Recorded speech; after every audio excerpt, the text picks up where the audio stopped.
Hi, you're listening to Wimbledon, hosted by me, Nick Ray. Hi everyone, welcome! What's up? I don't know, I've got to change up the start of this podcast. It always starts the same way. Again, super excited this week. I've got a great guest, Matt Stenback. He's a former boss, but he's also actually a good friend. So it's a bit sneaky of me this week because I've invited a good friend onto the podcast who I don't get to connect with barely at all anymore because we're living in all different parts of the world. So it's great to have him on the line and we can have a conversation about life and winning and everything else. But Matt, firstly, I would like to pass over to you over there in Zurich to tell us a little bit about yourself, a bit about your background and what you're up to now. Well, thanks, Nick. Thanks for having me. It's exciting. I told you I'm a big fan of podcasts myself, but I've never been on one before, so this is a first for me as well. So thank you for that experience. So a little bit about myself.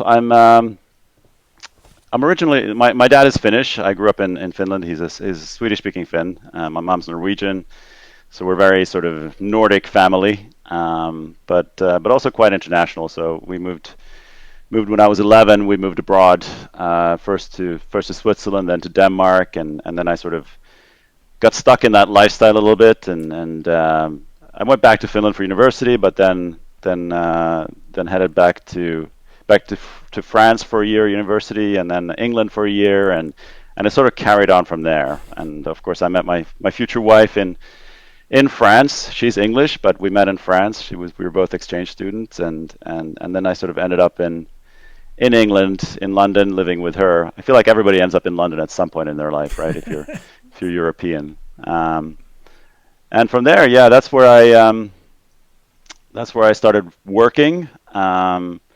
Had a few different odd jobs and a few fun jobs kind of in between, but then I started. Then I found my way to EF, which is of course the company where we met, that I'm sure your listeners have heard about before as well.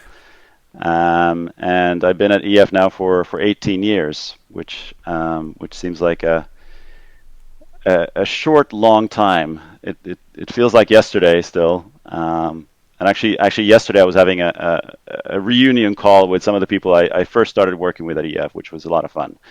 And we still know each other well, and we still hang out. But lots of different jobs within EF. So I mean, that's been the saving grace, right? That's why I'm still there. And I think I've changed probably every 2 or 3 years. I've had a new job, and that's kept it interesting.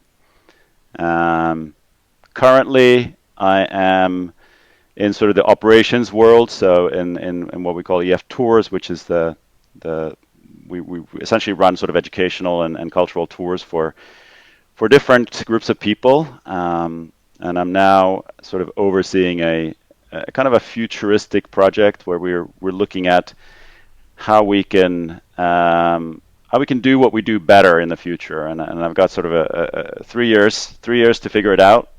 And work with our current teams, and work a lot with our technology teams as well to figure out how we can really adapt to what we think the future is going to look like, and build a new team around that. So very exciting stuff. I'm super excited about it.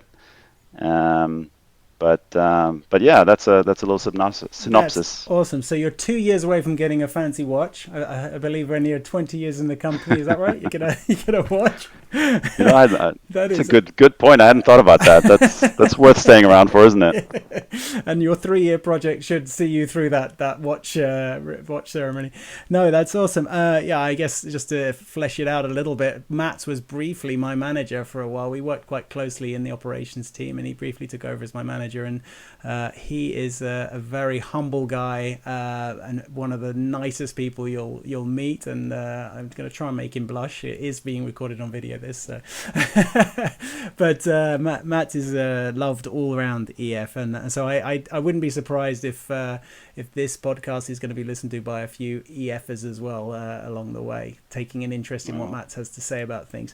So yeah, I'd like to start actually, Matt, because we actually connected recently because you wrote something on LinkedIn, and it really struck me. There's been a few people actually from EF, former EFers and EFers, who are currently still there, writing a bit about the world as it is now, because I also lost my job with EF because of the whole pandemic and the way things worked, and sadly, so many people in EF were really badly, I mean, incredibly badly affected by the pandemic, because world travel just dried up, and of course it's a lot about students traveling all over the world. So it's been an extremely difficult time for so many people. But I think Yeah. your post really struck me, because it wrote about, from the perspective of how you guys have managed going through that process, and just how proud you are of the teams. And I'll put a link below somewhere, wherever you see links in this, whatever your format you're listening to this in. I'll put a link to Matt's post, because I think it's well worth reading through. But if you don't mind, Matt, just take us through a little bit about some of the challenges, and what prompted you to write that post. Yeah, I mean, it's been a year like no others, right? For all of us, for many different reasons, and certainly, in the travel industry, it's been a huge shock to the system.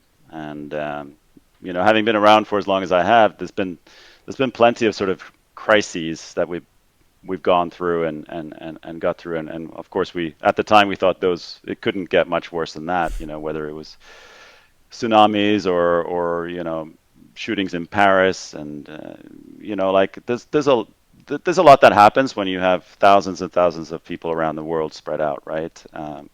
That you go through, but this really has been something different, right? And the blog, well, the blog post I wrote that you're referring to was about sort of what happened when the world really did shut down, and of course we had a lot of groups on the road at the time, and of course it was one of those things that you spend a lot of time preparing for, but you never sort of fully prepared for it, right? And at that point you just kind of rely on instincts most of the time, right? But yeah, it's been a crazy year, and with a lot of learnings, a lot of introspectiveness, and also a lot of hope. I think it's been the first time that I've seen really like a whole industry pull together the way it has, and I've had more conversations with people from outside our company this year than ever before, and it's been sort of like a survival exercise for a whole industry, and I think the mood shifted. The first 6 months I think were a lot of just figuring out how do we survive, like how do we financially survive, how do we keep customers on board with us, how do we keep them happy, and how do we keep them thinking about the future. And then I think there was a shift probably about six months later where the talk kind of went towards the future more, and it sort of reminds me, like my dad uses this expression all the time. I think it was Winston Churchill who said it originally, but never waste a good crisis, right? That's something that came to mind at the time, because at some point you've got to sort of look forward, right? And you got to think, how do I use this as an opportunity? And of course as sad as it was that we lost some great colleagues, as sad as it was that a lot of my team was on furlough, and we weren't with the team, and we were working from home and things like that. It also offered a lot of good things. Like we had a lot more time to think about the future and prepare for the future, and we had a lot of time to do those the little projects that had always been there, that we always wanted to do but never had time for. And so I think a lot of in the end, a lot of good is going to come out of it. Of course, I wish this pandemic had never happened. It's a horrible thing, and certainly there's been a lot of misery associated with it. But at the same time, I do think for us and probably for everybody in the world, it's also given us a little bit of a pause and an opportunity to think forward, and hopefully come out of this and create sort of a better future for ourselves, for the industry, for our company, but also for humanity. And I think that's something I've tried to sort of cling on to, and certainly has helped me get through it, and I think probably helped our team get through it as well. Um, and things like sustainability is a huge thing now, right? Everybody's talking about it, but I think this really, again, like this crisis gave everybody a little bit of an opportunity to rediscover nature, and I think that was a big thing. I don't know about you, Nick, but I certainly got out a lot more. There was nothing else to do, right? But to get out into nature, and it was fantastic. And I just hope we come out of this with a sort of more responsible mindset, all of us, whatever we're doing or wherever we are. Yeah, I think I totally agree. I did get out in nature more, although I try and get out in nature as much as possible and get my headspace out there. So, Yeah. but I think when I knew I was leaving EF, I tried to make sure I finished strong, but I just went on a fitness binge because I was like, okay, the one thing I can control here is my Yeah. engine, and try and get that, like working as well as I can, and that was kind of great for my mindset, I suppose. So that's how. That's exactly what I did too. Yeah. I did that too. Yeah. Yeah. Actually, so I actually caught. I didn't. This wasn't in the blog post, but I mean, soon after sort of travel shut down, I caught COVID myself back in Oh, I didn't March realize last year, and I think at the time we didn't know that much about it, and it was a bit scary because I was quite sick. I almost ended up in the hospital, and I was really out of it for about 3 weeks. I had a constant fever for 3 weeks, and I ended up. It probably took me a couple of months to recover, sort of to the point where I felt healthy again. But again, I think it's something that really gives you pause, right? And something that really makes you think and think about what really matters in life, right? Mm.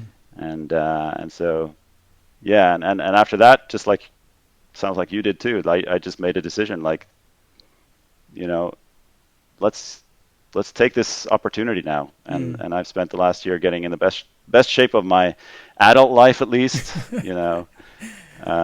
Getting rid of all my addictions. I only drink 1 cup of coffee a day now, which if you remember, Right. I was That is probably up to impressive. 6 or 7 a day Yeah. at some point. And I just feel so much better for it. Well, that's great to hear. Yeah, I think, a lot of, so I read an interesting article the other day, and I can't remember what I think I've mentioned it once before in the podcast, but ultimately the long and short of it was that being a tragic optimist is where you want to be.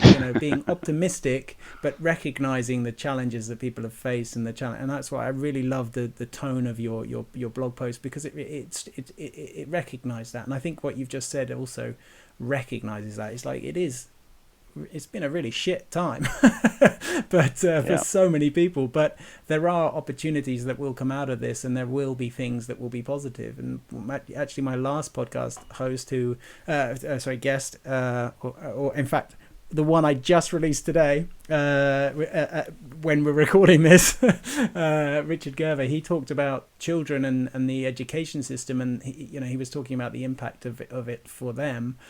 But he was saying actually the resilience and those elements that they will have learned through getting through something like this actually could mean there's a wave of innovation coming, and a wave of really positive things coming in sort of 10 years time when they're in the workforce and in that position, because they've kind of struggled through something really, really challenging quite early in their lives. And I think that's, again, there's reasons to be optimistic. I don't want to be a blind positive, like I don't want to be blindly positive and just frustratingly positive, but I definitely want to try to help people to be optimistic and hopefully inspire some people to take positive actions and positive steps. So, Absolutely. yeah, I think that's a great attitude, and I'm not surprised you have it. So, Mats, let's talk a bit about your sort of competitive past as well, because I know that you have been a sports guy.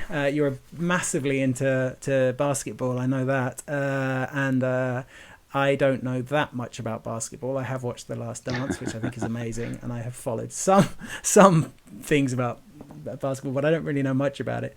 But I want to hear a bit about your sort of competitive past, and also how you've felt that within your career as well, and how you've used any of those sort of parts of your competitive past within your career. Yeah, so I mean, I've always been hugely into sports, and I think when I was a kid, I definitely experimented with lots of different sports, and then I think sort of my mid, probably as a I don't know 13, 14-year old, I kind of settled for basketball. That became my thing, right? And I loved it, and I was obsessed with it. I played every day. We played. I played in a league, and I played in many different teams as we were moving around. But it was definitely my passion, and that's what I did. Even when other people were, even when I was 17, 18, other people were going out partying. I was going to play basketball, and that was me and my group of friends. That's what we thought was fun. It wasn't necessarily what everybody else was doing, but that's what kind of drove us.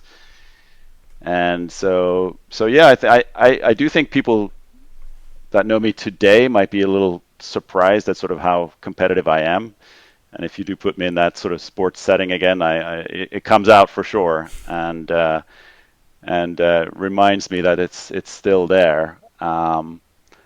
But I would say I was never, I tried a lot of different sports, but the one that appealed to me was the team sports. I was not into individual sports. I played tennis, and I badminton, and things like this, but it never like that never caught my real passion, and it was the team sport, and it was a team aspect of it. You know, for me, like winning was everything, but it was because of the team. I wanted to win for the team's sake, and if I won a tennis match on my own, it just didn't feel the same. I wanted to kind of share that with a group of people, and so for me, it was all about the human interaction, of being in a team, and sort of the whole dynamics of that, and I think, I mean, you said, how do you take that into your professional life, and I mean, to me, I mean, sports has taught me probably more about my professional life than anything else, and especially sort of that, how to build a team, how to keep a team motivated, how to challenge people in a positive way, how to give feedback. I went from being a player to being a coach, so I got sort of that coaching experience as well, which as a young coach was really difficult. I didn't really understand the psychology of different people yet, but you learn very quickly, right? Not everybody's the same, and you got to reach people in individual ways, and people are motivated by very different things, right? And so I feel like that definitely, having that in my youth at least, definitely sort of taught me a lot of lessons that maybe I didn't even realize I was learning at the time, but definitely sort of carried through to my professional life as well. And I think especially being a coach, I think made me a lot more comfortable being, sort of a people leader later on. And so I mean, I think sports is huge, and I think it's something that can really help you later on in life, and as long as you can do it. Unfortunately, I ended up with a lot of injuries, and I had, I think three back surgeries. So I kind of, my career stopped early. I wish I could have kept playing, but I think when I was 18, 19, it was kind of over for me.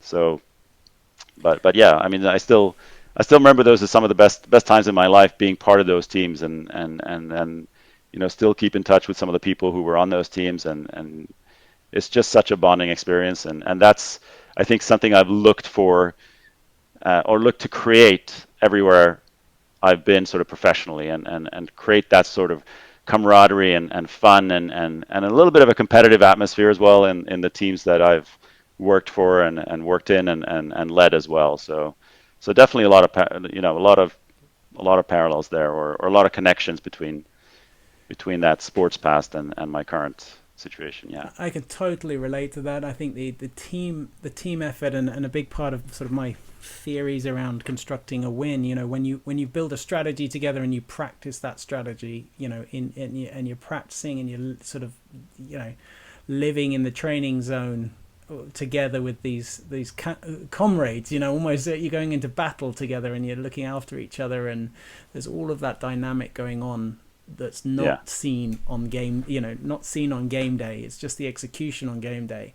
I think there's something very special about that. I've always been very, very biased when I'm hiring or interviewing people if they've played competitive team sport or been in an orchestra, something like that, or you know, a theatre production, something like that, because then you have to execute with other people and you have to have practiced the execution and build the Mhm. strategy and stuff. And I find that for me, I also feel the same way. I love that team element, and I think you demonstrate it as well in your leadership style. You know, you're very.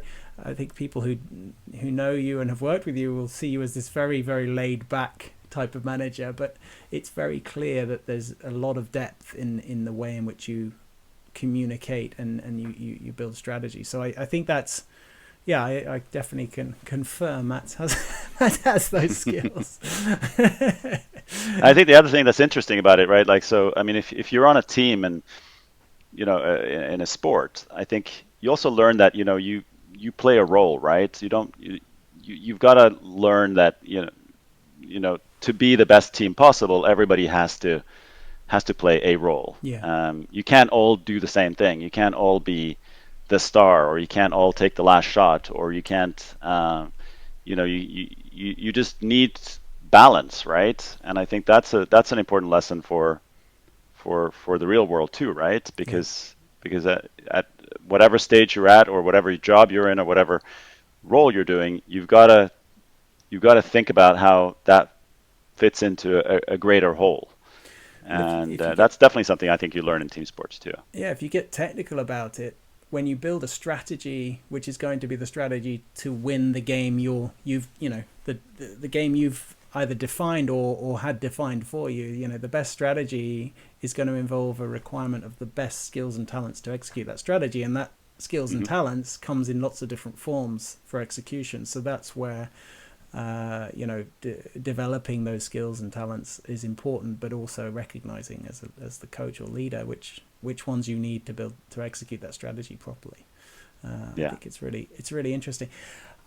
If you don't mind, I'd like to also talk a bit about. So one of the things I loved about Tours, which is the part of the company that you and I worked most together in, and that's the part that has mainly Americans and Canadians traveling all around the world, but lots that go to Europe. When Yeah. when Matt said there was lots of people on the road, it can be tens of thousands of travelers all over the place. Just to give some clarity to the numbers Matt is talking about. So when he says he gets a phone call and that we have to get all the people back to America, that's many thousands of flight seats getting back to America in 48 hours or whatever it was that you had, or maybe even less. So just to give some context to the size of the operation that we're talking about here. So Matt and I worked closely in that, and I loved the part that I was doing for a long time, which was working with the tour directors. And the tour directors are a group of people who are independent contractors, so they are not sort of official employees. They work mainly in the summertime, sometimes in the Easter, and sometimes some of them work year through, but most of the volume comes in the holiday time. And they're great people. They're just amazing, so much positive energy, such engaging and wonderful individuals, and pretty much all of them, like, they all have their own individuality, but they're all just lovely people. I hope you agree on that, Matt. I think you will. Absolutely. Given that you still work with Absolutely. them. But and I've hopefully, if there's any of them listening now, they feel suitably complimented. But I'm interested to know about your sort of thoughts around empowering that team, them as a team of people who are essentially temporarily employed by the company. It's not a permanent employee, so you haven't got leverage with them in the same way you would on a standard employee, who sort of builds loyalty through the fact that they work for the company for 18 years, for example. How do you feel about, like, how do you work around empowering them and bringing them together as a team? What are some of the things you've thought of and you felt have worked well for you and for your teams?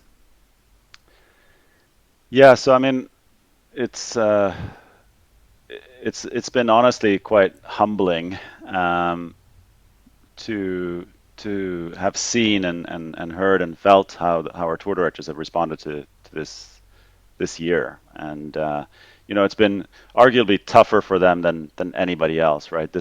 This is their livelihood, and they are sort of independent contractors. They run essentially their own business, right?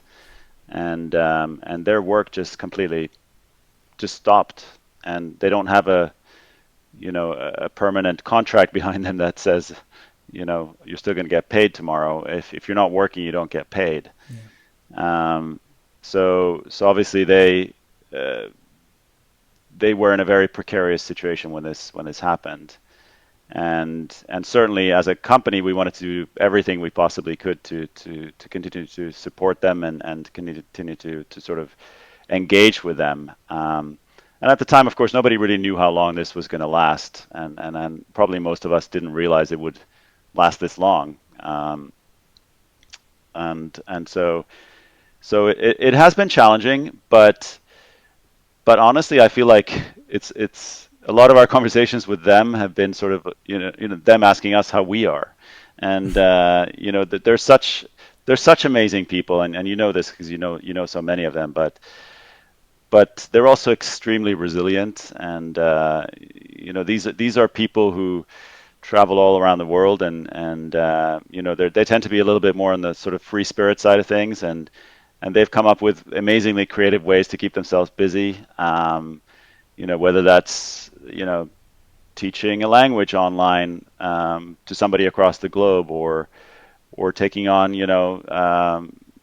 temporary jobs wherever they can find them, or translating and things like this. And of course, for some of them, this is not their full-time job, so they have the other jobs too. But it's been incredible to see that. But for us, of course, as a company, losing that direct connection with them for over a year, is a big risk. And so we've definitely tried our best. And I think we've done quite a good job of really trying to stay in touch, and that's been through bigger sort of updates on what's going on with us behind the scenes. It's been through individual meetings. It's been through sort of smaller group meetings. It's also been through sort of coming up with ways to continue to use them even in this situation. So I can give one example. We the last product I was working for, which was Go Ahead Tours, we came up with what we called it online escapes. So in the absence of being able to go somewhere and travel for real, we wanted to still take people to different parts of the world and have an online experience with them. And a lot of those were led by our tour directors. And so whether it was doing a tea ceremony in Japan, or doing wine tasting in Italy, or doing baking scones in England, and having an afternoon tea with one of our tour directors. We had tour directors from all over the world who took part in that, and we did it for a good cause. We donated most of the profits to charity, but it was also something that really helped keep our tour directors engaged, at least a selection of them, and keep some of our suppliers engaged. We had a lot of our the core suppliers that we work with throughout the world also participated in this, and it was really heartwarming to see that they wanted to step in and still be involved, and help us, and of course we tried to help them as well in those scenarios. But of course it's tough, and they can't wait to them again. They can't wait to be out there. I mean, their life is traveling. Their life is showing the world to people and sharing their culture and their experiences, and their local places, and I can only imagine how tough this year must have been for them. So I really feel for them for sure. Yeah, me too. And sorry, I didn't mean to drag back into the coronavirus stuff. I was kind of more meaning around their, empowering them but of course, yeah, I mean, it must have been brutal, absolutely brutal for them, and my heart goes out to them as well, because as I said, they are such lovely people. And if you ever, anyone listening, if you ever get the chance to interact or meet or go and see or go, go to any of the major cities around the world, and there'll be tour directors that like try your hardest to get in touch with an EF tour director, because they are such wonderful people, and they'll show you around. They'll be super proud of showing you around their hometown and all of that. Of course, I know everyone listening to this right now is probably saying, Yeah. thanks, Nick, we can't travel at the moment. My wife But I also think like honesty is the key, right? Like you've got to keep the communication going, but you also have to be honest. Like yeah, people can deal with it, and you've got to tell them what's really happening, yeah, and you don't want to sugarcoat it. Not at a time like this, right? Like everybody just needs to have honesty about it. They need to know what we're doing, what we're planning, and I think that's also gone down very well. That the fact that we try to do that and we try to keep them as up to date on everything that's happening as possible. I think that's an interesting point, actually, and it's something I was thinking about just before. It's kind of a lot of what you've said around the way in which you communicate and about your leadership experience and things. Trust is a key word, and building trust takes time. Losing it takes no time at all, and regaining it is difficult. And in fact, I've worked with the tour director. My work with the tour directors was something which was kind of an exercise in trying to earn trust on a very controversial subject, which was their pay, which hopefully ended up being okay in the end. But at the time was very difficult to earn their trust, I guess, or for a lot of them at least. But I think trust is something which I've seen you earning consistently over time, and I think because you've been so consistent, and you're calm, and you're stable leadership, in the way you do that. But I wanted to ask you a bit more broadly about trust as a business, because something I got very into when I was working with tours was the fact that there were a lot of the very senior managers, especially on the sales side over in the States and Canada, who talked about a beautiful customer experience every time. And I don't know if that's still a philosophy or still a part of what what you guys do, but it was definitely something which was talked about a lot. And I think talking about values, talking about mission and things is so important. And that was something I heard over and over again was, this beautiful customer experience every single time, which obviously fed through to the tour directors as well, but everyone in between as well. So every part of the staff who were organizing hotels, who were organizing activities, who were booking buses and all of that, everyone had that same kind of purpose. Yeah. And I wonder, I guess my questions today are super long. Sorry, everyone listening. But I wonder, like, your thoughts around that, and also the trust that maybe brings in towards the brand or the products that you're selling. Because in the end, it is sales, but it was sales with such a nice purpose that it was kind of like it didn't feel like bad sales, if you know what I mean. Yeah, I mean, selling travel is quite a nice thing to sell, right? Like it's something that people are very passionate about. It's something that most people or all the people that we deal with want to do. It's you're selling more like the when are you going to do it and how are you going to do it versus are you going to do it? Like everybody wants to travel, right? Um, so trust, yeah. I mean, I think it's everything. I mean, if you want to be a successful company, you have to create trust with your customers, and that's it's not an option. I think the way that we've approached it is in a very personal way, and I think one of our, we are a big company, as you know, and but we're a big company that tries to act small, and we really believe that, and we try to make that come through at every level, and I think what that means for us is the personal contact with our customers. So we do we try to make sure that every single time they have a personal interaction with us, it's with a person that is trustworthy and that feels trustworthy, and somebody that is just a nice person to talk to. And I think we hire based on that. And as you know, like interviewing with with EF is not your bog standard interview, right? Like you're not just going through your experience and your skills and things like that. It's a lot about personality. It's a lot about your values. It's a lot about your experience and your sort of your passion for travel and for education. And those things are actually way more important than your education or your background or your skills. I mean, you can teach people those skills, but you can't really teach them personality, right? And so for us, I do think I think that permeates through, and yes, the beautiful customer experience is, you know, things happen, right? Like it's travel. You know, your bus is gonna be delayed at some point. You know, there's gonna be a restaurant or a meal that you don't like that much, right? It's you know, not every hotel is as good as the next one.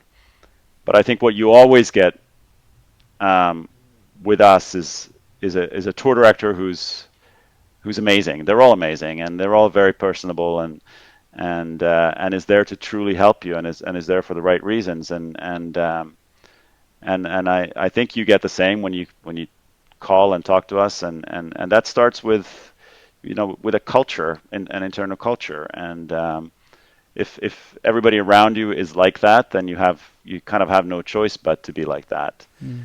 And I do think that breeds trust because people sense that we care about them, and I genuinely think we do. And you know, one of your old roles was actually taking care of people during emergencies, and when the worst things were happening, and those are some of the moments when I'm sort of most proud of working Mm. for EF and working in my roles, because I do think we really go above and beyond in those roles, and sort of in those situations, and I actually remember you and I spending a full night together once, But quickly finish the because story. it was the Paris thing, right? Yeah, Wasn't it? sounds dodgy when you say that. Yeah. A night in Paris. Yeah, I We remember spent that the whole night. It was night beautiful. together on the phone, on the phone. I think I was in Norway actually at the time, right? And I was at a party, well, not party, but a get together, family get together in Norway, and I think you were, where were you? I was in In London. I know in exactly London, what you're right? talking about. Yeah, but Yeah. well, so we probably shouldn't tell this story because this is not the one that. No, not the whole story. Both of us had to hand off to someone else because it was the middle of the night and we both been partying, We and the did, emergency but we happened. we made sure we Oh made my god! sure Yeah, still that everything was running yeah, smoothly, and and, we and we spent had the whole great people night behind us who were helping, working. right? Yeah. And No, I always said that as well, and it's interesting as well because I've obviously talked a lot about EF, and it would be quite easy for me to be bitter, I suppose, about having been let go by EF, but I'm not bitter at all, and I'm very proud of what I did there because I think I did some good work and I did work hard. But I think it's really interesting how everyone you meet from EF is like, you know, the people. And it's somehow the company. I don't think it's unique, as in, I don't think it's the only company in the world that has this. I think when you're in EF, sometimes it feels like it's the only company. But I do think it's very special in the sense of the people that it manages to get together seem very like-minded and very positive, but especially in the tours group, I found, you know, there was a consistency across tours, both sales and the production, which seemed to work really well, and everyone seemed to be really bought into this sort of purpose and the sense of purpose, which I think for me really contributed towards that trust that you can build with both the customers but also the tour directors and all the staff. And like you said, it's interesting that so I'm not in there anymore, so I can sort of talk a bit more freely, I suppose, but it's interesting because I worked in the travel industry before EF, as a rep and as a resort manager and things, and you know, I see your defensiveness to, well, of course things go wrong, your bus is going to be late, and it's the, you know, but I of course things go wrong, and I've seen some of the worst things that can happen when I was a rep and things in, you know, in my travel industry days, but then as long as you're striving towards the most positive outcomes for the customer, I think that's where the purpose comes. You know, if you're striving towards a beautiful experience for every customer, then the things that go wrong will be things which are less, more out of your control at the time they go wrong. And the basics you will tend to get more right if you have the purpose and everyone's focused on, Yeah. making sure that the basics are covered and they're done well. So I think it's really, I still am very positive about EF, and I have nothing but good things to say about it. I like the new company I'm in as well, and I'm working with a Windows company, so I can talk about Windows if you like. No, I'm just kidding. I'm not going to talk about that. My boss listens to these, and he's also a former EFer, so. Oh well, So that's great. I've only jumped so far away from it.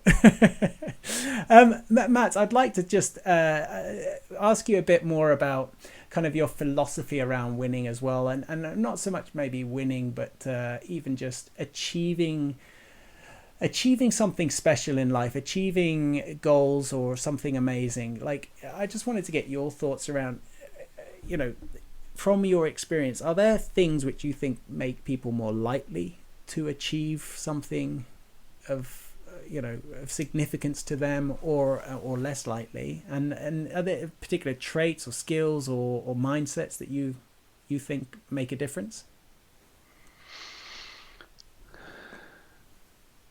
Yeah, so I guess you said a key thing there, like what's an achievement to them, right? So I Mm-hmm. think it's, when you talk about winning and achieving things, I think it is a very personal thing, right? Like it's, everybody has their own definition of what success looks like or what winning looks like, and what achievement looks like.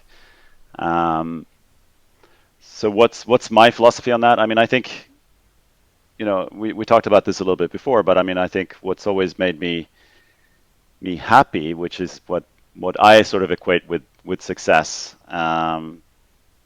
and is to work, or to be in an environment where I'm able to make other people feel like they're winning too. And to me, it's never been an individual thing. And early on, maybe, yeah, it was basketball, but and later, my professional life, it was my team that I was working with, and I certainly didn't feel like I was winning until my team felt like they were winning, and until they felt like they were achieving something. And the same thing now, my family, in life, my probably my primary goal right now is to make sure that my family's happy and taken care of, and feel like they're safe, and feel like they have a great future ahead of them. And especially with my daughter, who's 9 now, it's all about her. And I know you're a family man yourself, and you probably feel similar thoughts, but it is less about me, and it's more about them. So I guess, I don't know if that's a philosophy per se, but I've noticed that, for me, like pursuing just the personal thing is not my thing, right? There's got to be other people involved in it, and I certainly, if my family's happy and content, and well looked after, and feel safe, then I feel like I'm winning. Because that's the most important to me. And at work, it's the same thing. If my team is happy, if they feel like they have a purpose, if they feel like they're looked after, and especially this year, if they feel like they're safe, I think that's a big win, right? Mm. And so yeah, I think that, to me, it's really about the sort of the collective win, is the most important thing for me. Yeah, I love that. I think I've noticed. I mean, this is the 19th podcast I think I've done, and there's something really consistent with the people I've chosen to be on the podcast for whatever reason, and the people that I get inspired by, which is why everyone I've invited is someone I've been inspired by, and it's really interesting that this almost I can't think of a single one who hasn't had this sort of purpose of like somehow impacting lives of others being a goal, or a sense of achievement to them, or a win to them, whatever definition, as you said, it's very personal, but there's something seemingly linked to all of that, and a lot of people who are coaches or have been coaches, and who've done all that and get energy from that. I think it's Yeah. I totally agree, and I think you said I'm a family man as well. Yeah, I mean, for me, I did tell you before, and I've told a few of the guests actually before we go on the podcast, but I might as well say it to the people listening as well. One of the main reasons I do this podcast is actually that I'll leave behind some interesting conversations with people who inspire me for my kids, and in the future, maybe they might be interested to listen to Dad having long conversations with people who he thought were interesting. I hope they do listen to them, but you never know. You never know. So no, I mean it is great to want to have that impact, but I think also reflecting what you just said, that goals and achievements, definition of them change over time as well. So your personal, they are personal, but they also can change, and that's absolutely fine to have that flexibility. So Yeah. I guess last words of wisdom from you. What advice would you give to younger people now who are just coming into their careers and looking to try and set themselves up for success? What would be your key? It sounds like a super old man thing to say, and you're not that old. But I think you're experienced enough, and you've got enough wisdom to give some advice. So shoot, Mats, this better be good. Oh gosh, this is hard, right? How do you come across? How do you do this without coming across like you're you're just the old guy? I Uh, have no idea because I don't have to do it. um, I would say just don't rush too much, and I think that's something when you're young, right? You want everything and you want it quickly, right? But the best things in life they take time, right? Like they take time to develop and to become something, and it's the same thing with your career, right? And I think if um, you've got to put in the work first of all. You don't get something for nothing. So you've got to put in the work. You got to earn the trust over time.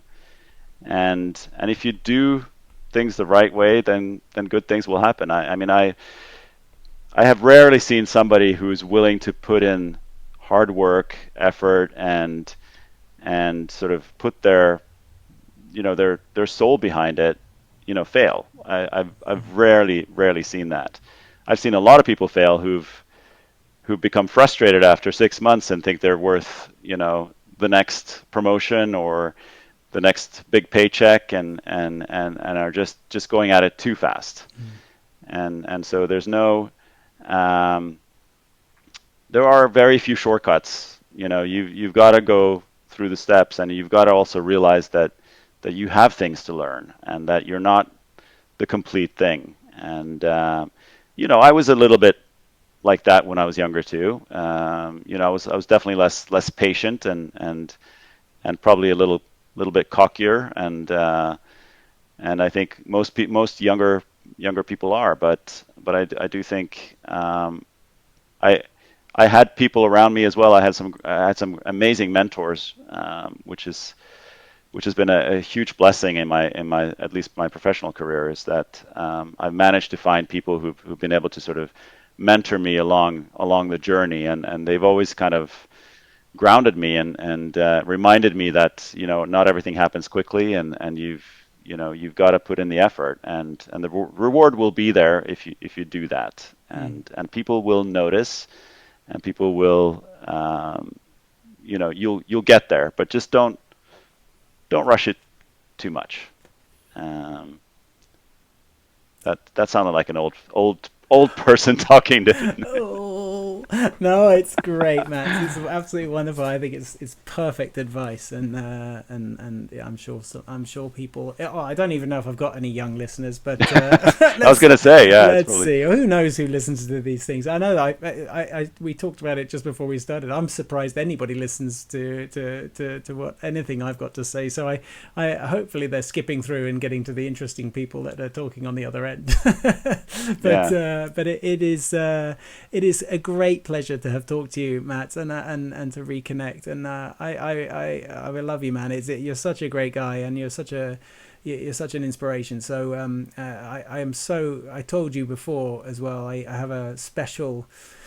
I had a very special moment with you, which I'm not going to share to the public, but I had a very special moment with you, which wasn't the night in Paris and wasn't something naughty, but you supported me at a difficult time in my life, and I am so grateful for that, but also just generally grateful that I got to work with you and have some fun with you in the short time that we'd got to work together in the same country. And I hope that I'll get to Zurich at some point when the airplanes start getting back in the air and polluting the skies again. I hope to be. I'll probably come to Norway. I have family in Norway, so I'm going to come and visit you. You better. Yeah. I'll be really upset if you don't come and visit us. Yeah, and I'm sure my little girls will be absolutely amazed at Emma. And it's Emma, right? Oh God, have I got? Yeah. I'm sure they'll be looking up to her and wanting to be her. So. Thank you so much, Matt. Any last words? Any last things you wanted to say before we wrap up? Any shout outs you want to give? Anything you want to promote? No, I don't. I'm not the promoter kind of guy. I just want to say thank you and thanks for having me. I'm always surprised when somebody wants to hear from me. I don't find myself that interesting, but hopefully some of your listeners do. But it's nice to see you again. Yeah. It's nice to connect again, and I think it reminds me. I realized a few weeks ago that during this last year, I think we've been very well connected with a smaller group of people, but that group has got a little bit smaller, and there's people out there that that it's important to reach out to them, right, and keep those friendships alive, because in a normal year you probably run into people and you go somewhere and you have friends there and you go and see them, but now you have to make a little bit more effort, and I appreciate you reaching out to me, and it's been really nice to talk to you and connect again. So thank you very much for that. Awesome. So if you're still listening right now, give us a thumbs up, to give Matt some love, go write a comment somewhere or send him a message, or just generally give him some love. Go and like that post that I'm going to link of his blog post on the site. Thank you so much, Matt. Guys, I'll see you in the next podcast episode. Thank you. Bye-bye. Thanks, Nick.